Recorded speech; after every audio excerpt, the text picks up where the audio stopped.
Today on Locked on Buckeyes, we dive into where Ohio State fell in the updated CFP rankings, and Ryan Day shared some unfortunate news about Lathan Ransom. You are Locked on Buckeyes, your daily podcast on the Ohio State Buckeyes. Part of the Locked on Podcast Network, your team every day. What is up, Buckeye fans? Welcome back for another episode of Locked on Buckeyes for the Locked on Podcast Network. I'm your host, Jay Stevens, also the host of the Jay Stevens Podcast. It is Wednesday, November 15th in the year 2023, and today's episode is brought to you by FanDuel. Make every moment more. Right now, new customers get $150 in bonus bets with any $5 money line bet.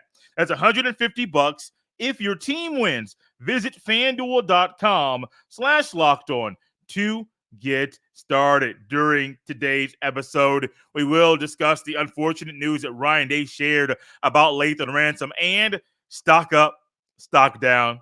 It's back.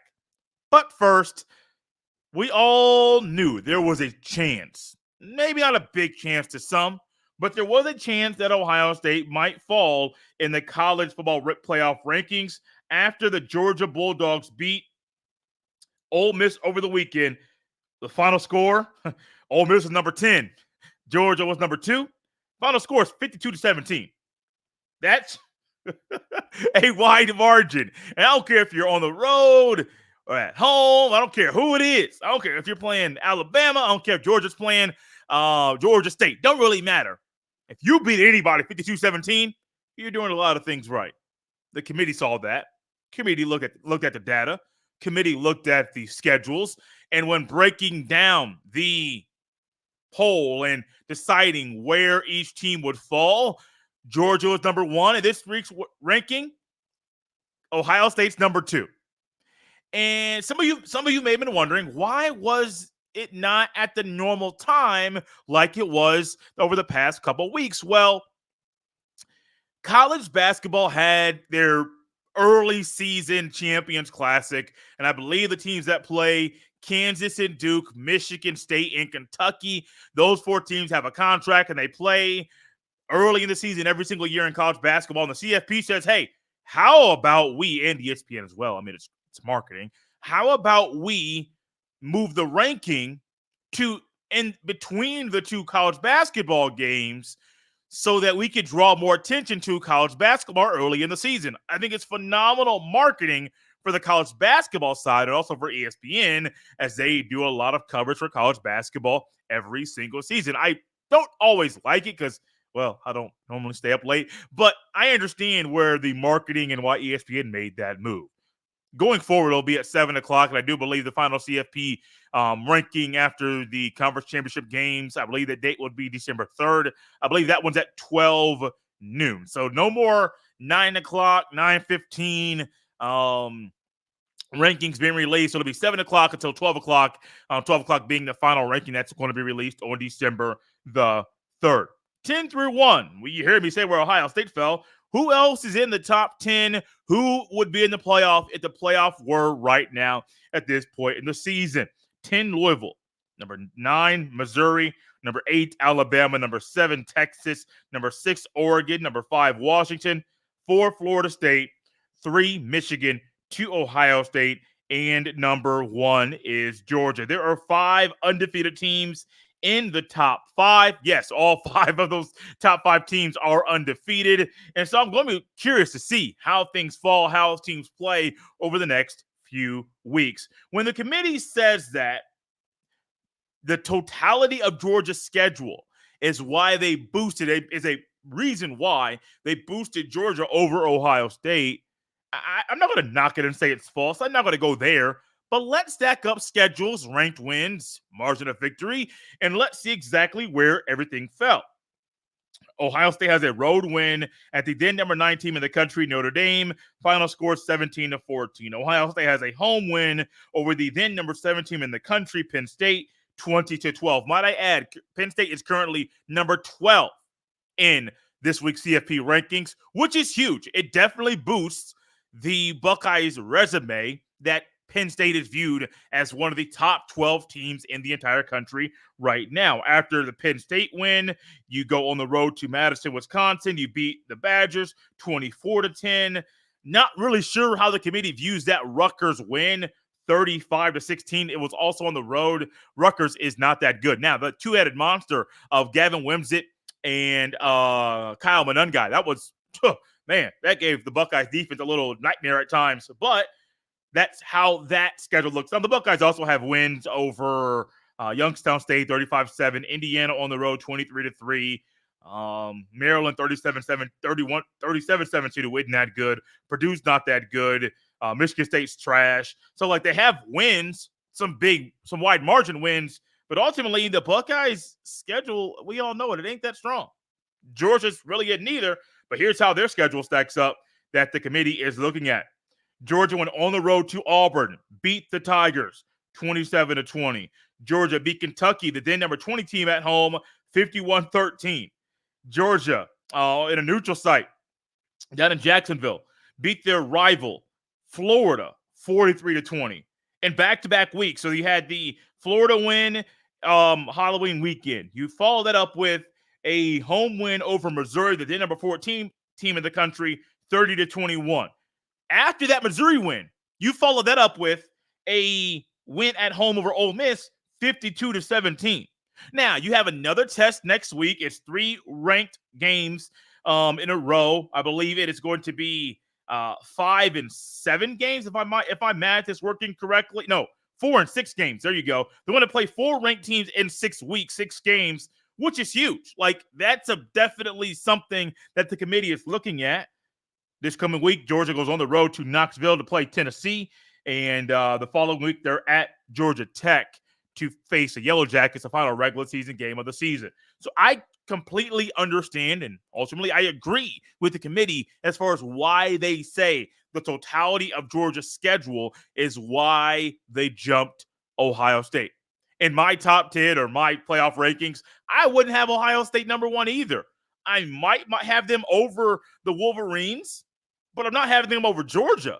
Even in the grand scheme of things, are they better than Washington? Are they better than Oregon?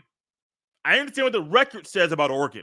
I also know what our eyeballs see when we watch, or maybe in a playback format, Oregon play the football. So Georgia 1, Ohio State 2, Michigan 3, Florida State 4.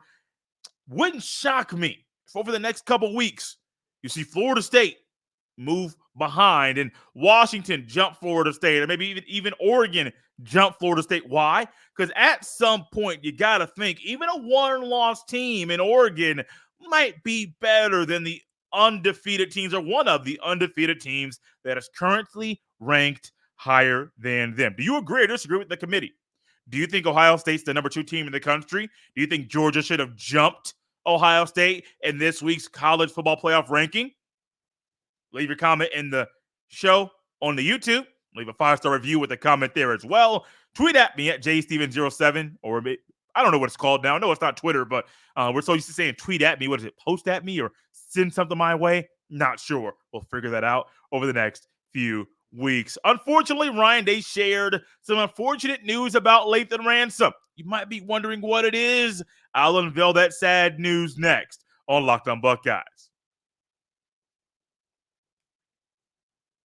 This episode is brought to you by eBay Motors. Passion, drive, and patience.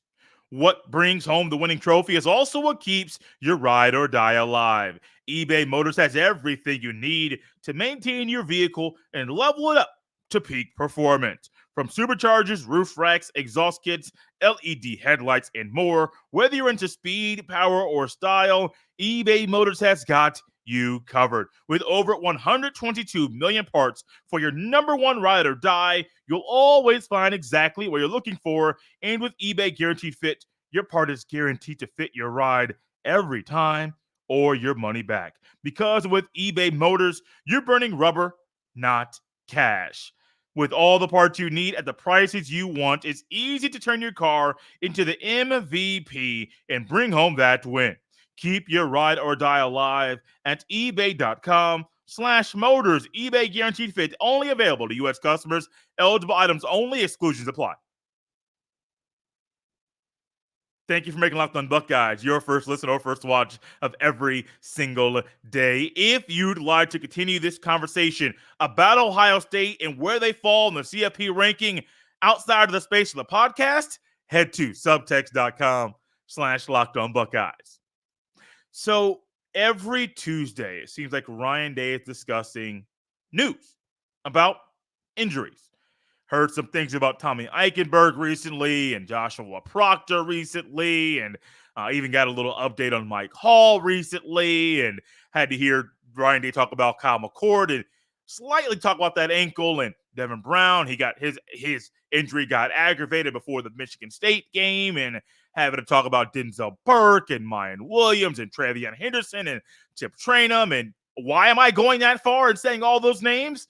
One, it's reality. Ryan Day has done a lot of talking about the injured Buckeyes this year. But two, I say that because this is a list that's long. A list that's long for the second year in a row.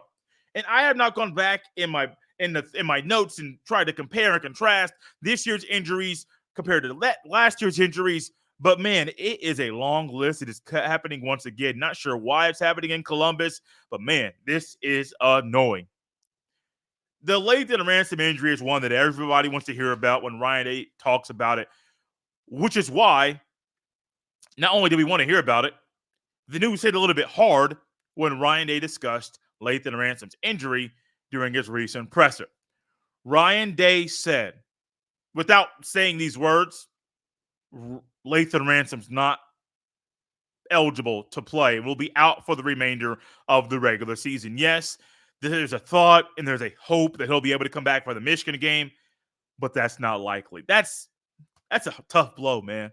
I mean, you're looking at a guy who's a 4-year player who does have the access to use the COVID year in 2020 to come back for a 5th year at Ohio State, a guy who was playing himself into being potentially a day 2 or a round 2 or 3 pick in the upcoming NFL draft, a guy that in the offseason, when we talked about our preseason NFL draft stock about players, Ryan Roberts of Rising Draft Scouting, NFL Draft Analyst, came on the show and ended up talking about Lathan Ransom and what he does so well on the football field. And leading up to that conversation, Ryan sent me a text of a play of Lathan Ransom. I was like, oh, man, it was against Michigan State. I forget the exact year. But I said, oh, man, I forgot about that play. Just the ranginess. And literally Lathan Ransom ran 40 yards. That's correct. He ran 40 yards to track down a ball to get an interception.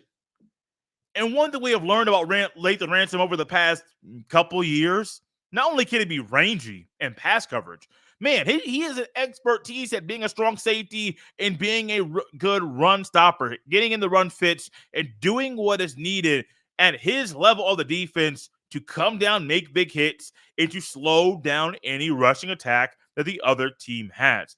It's unfortunate, especially when his injury was a non-contact injury in the 4th quarter against Wisconsin. And so you're wondering and you're saying, well, how do the Buckeyes overcome this type of loss? In comes Sonny Styles. Sonny Styles is a player that over the past couple weeks, without Ransom, he has moved to the strong safety position. Now, this past Saturday, Josh Proctor did not play. The thought and the belief is Proctor and Tommy Eichenberg, who I forgot to mention earlier, will have good weeks of practice, both of them, and will be able to play on Saturday against the Minnesota Golden Gophers. Do the Buckeyes need those guys? Should the Buckeyes need those guys to beat Minnesota? No, you should not. However, do the Buckeyes want those guys to get some run, to get some play before the big battle with the Michigan Wolverines November 25th? Absolutely, which is why, hey, I understand people out there saying, hey, save this guy and save that guy. No, you need to get these guys some run, especially after missing last week, because that battle against Michigan might be the toughest game Ohio State has played against Michigan in a long, long, long time. That's the type of battle that we might have right in front of us this year. And you want these guys able to play, and you don't want them to be going back on the field after missing 2 weeks against the game against Michigan. If you can avoid it, put him on the field this coming Saturday. But Sonny Styles is going to be the guy. And there's a big reason why he's able to be that and go back in that position at strong safety is because of the emergence and the ability of Jordan Hancock to be a nickel corner and still be phenomenal at stopping the run. The Buckeyes are still going to run a nickel. I understand the Buckeyes are still going to want to try to find ways for Sonny Styles to be closer to the line of scrimmage, and I would agree with them and say, yes, that is something that I would want to agree with and move forward with as well. That's just how I think that Buckeyes should use him. Yes, find ways for him to be closer to the line of scrimmage, which is great. I'm here with you. But what you got to do is find a way to put your best guys on the field and find those that are versatile and move them around if they need to be moved around due to injury. You're probably going to have, if healthy, Josh Proctor at free safety, Sonny Styles at strong safety, and at that nickel corner or cover safety position, it will be Jordan Hancock. Now, if Proctor's not able to play this coming weekend, Malik Hartford's going to be that guy back at free safety. And do you want him there against Michigan, or do you want Proctor? That's a question for you. I prefer to have Proctor back there at free safety, not Malik Hartford, but it all depends on how injuries go for the Buckeyes. Denzel Burke is back. Igbenogsen's there. The thought is Eichenberg's going to play this weekend. Some of you may have noticed over the weekend that Mike Hall left the game, and people were wondering what happened. Didn't go to the medical tent. Just went back to the back. If Mike Hall is not a guy, your 3 interior defensive linemen are going to be Tyleik Williams, Ty Hamilton, and Hero Kanu. Ryan Day made that comment about Kanu and about how well he has played recently. It's unfortunate, man. Like, I can go through a list of stuff and a list of information about injuries. This is once again an issue at Ohio State. And I haven't watched football for a long time. You've been watching football probably for a long time as well. If you're a youngster and all you know is Buckeye football from the time you were able to walk until the age of 8, you're saying, man, my favorite Buckeyes keep getting hurt. Njigba, hurt. Mayan Williams, hurt. Eichenberg, hurt. Proctor, hurt. Ransom, hurt. I said Njigba because think about last year. We marvel at what Marvin Harrison Jr. did a year ago. Think about what could have happened if Njigba were healthy for an entire season, knowing that him and Stroud already had chemistry. I only get a little annoyed. It's not the players' fault. I'm not blaming them.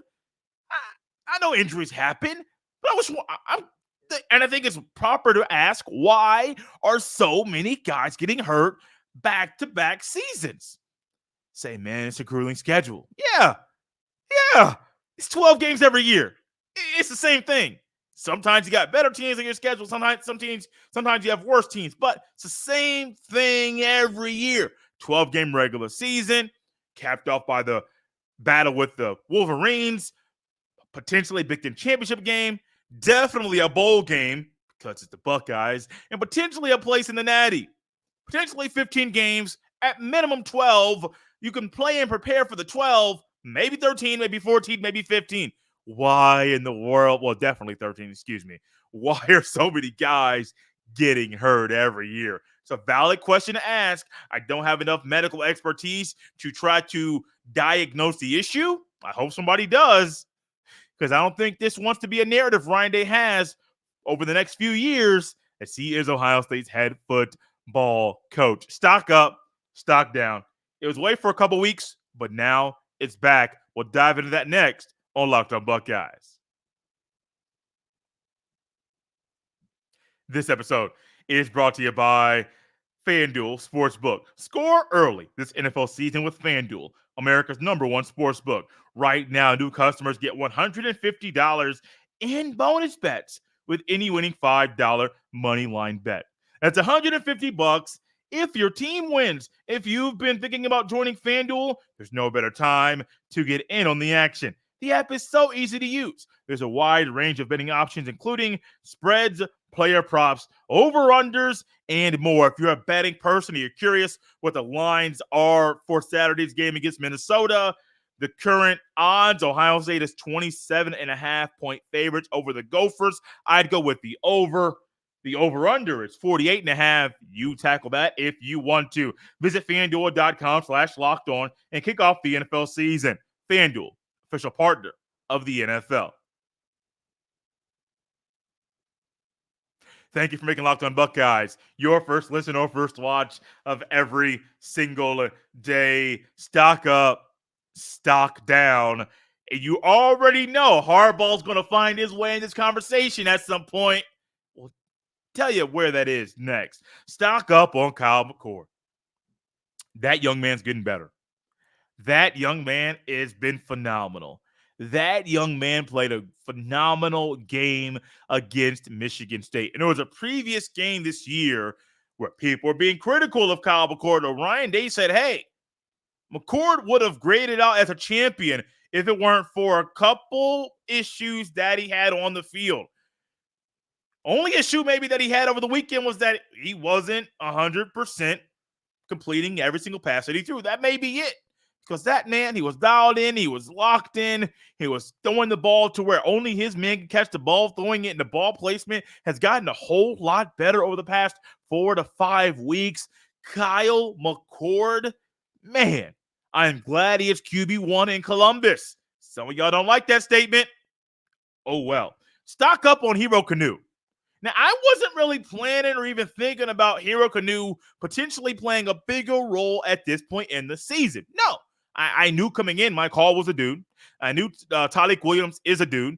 And I knew Ty Hamilton was going to be viewed as a guy who could be a good run-stopping defensive tackle for Ohio State. We all know those things to be true.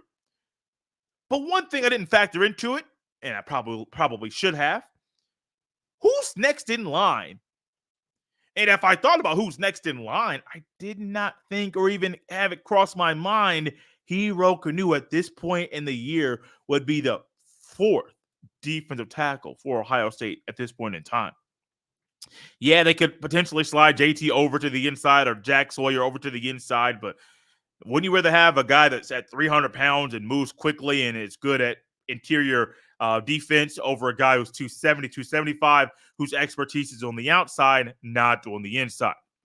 This is why you think more Hero Kanu being the guy that comes in to take over for Mike Hall if he has to miss any period of time. Hey, man, you play well, you get rewarded. Get rewarded by more playing time. Hero Kanu is definitely getting rewarded right now. Stock up. This is a double. Normally we do 3, but this is a double. Stock up on Cody Simon and Sonny Styles. 2 guys. Simon's been a starter every game this year. Styles has been a starter every game this year. Forget which one I said. Cody Simon has been a guy who, beginning of the year, it was Chambers and Eichenberg. All of a sudden, Jim Knowles says, I got to find more ways and more time to get Simon on the field. And what are we finding? They're getting him more time and finding more ways to get him on the field.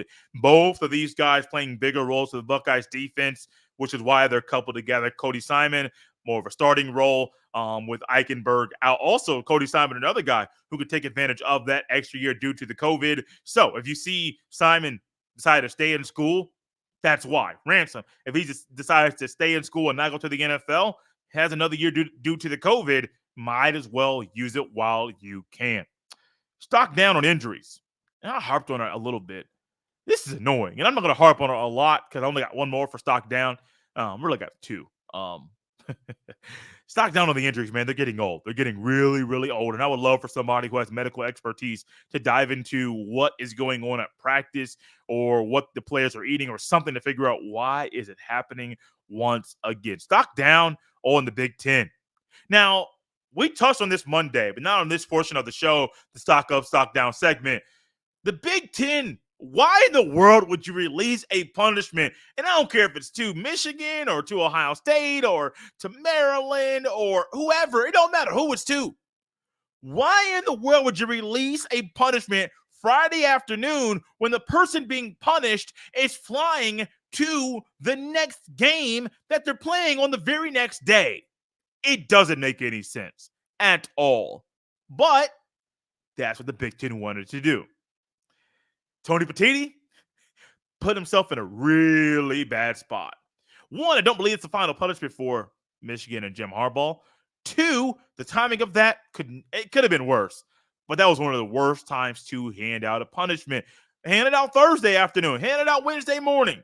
Friday afternoon, less than 24 hours before the next game, when the team is flying literally in the air, when you announce a suspension of the head coach or a sideline ban, the timing of that doesn't make any sense. And then stock down on Jim Harbaugh. Man, I've never altered my stance and opinion on one person from the time I was a childhood until now, like I am with Jim Harbaugh. Where am I going? I'm an Indianapolis Colts fan. Grew up an Indianapolis Colts fan when I was in elementary school. They called that man Captain Comeback, Jim Harbaugh, for the Indianapolis Colts, number 4, and almost led the Colts to a Super Bowl appearance. And I do believe that was during the 1995 season. All of a sudden, he goes back to his alma mater to be the head football coach. And what do we get? This version of Jim Harbaugh. And maybe Harbaugh was like this back then. I don't know. I saw him and I keep seeing clips of him on Saved by the Bell in the 90s. Hey, great. Get your TV time. Do your thing, Jim. No, don't do your thing. Because this man said Michigan should be called, what, America's team? Excuse me? I'm also a person that doesn't fully believe, well, I understand why the Cowboys are America's team. But come on, man. America's team? The Wolverines? Does that make sense? Absolutely not. We're out of here on a Wednesday. Got a couple more shows left this week. A Thursday show previewing the game, then a Friday to get you ready and to share our final thoughts before Ohio State's game against the Minnesota Golden Gophers. We're out of here on a Wednesday. You can follow me on X, formerly known as Twitter, at jstevens07. You can send all of your emails to jstevens317@gmail.com. Remember, if you want to continue the conversation about anything we talked about today outside of the space of the podcast, head to subtext.com/LockedOnBuckeyes. This has been Locked On Buckeyes here on a Wednesday. I'll see you next time.